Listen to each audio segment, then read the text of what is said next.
ఇలాగ చూడడం వల్ల ఆ దేహ బుద్ధి ఉండడం వల్ల ఆ జయ విజయులకు శపించారు. ఏంటిది అంటే మీరు 3 జన్మల్లో రాక్షసులుగా పుడతారు అనేసి.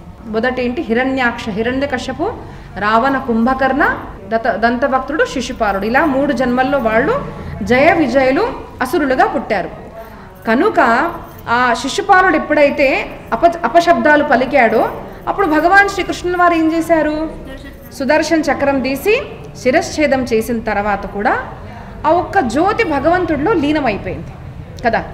కాబట్టి మనము స్వర్గానికి వెళ్ళాము, నరకానికి వెళ్ళాము, వైకుంఠానికి వెళ్ళారు మనిషి అన్నా కూడా ఆయన నిజంగా ఎక్కడికి వెళ్ళాడో మన ఎవ్వరికీ తెలియదు. మన కర్మల పట్ల చూసి భగవంతుడు అది నిర్ణయించేది పరమాత్మ.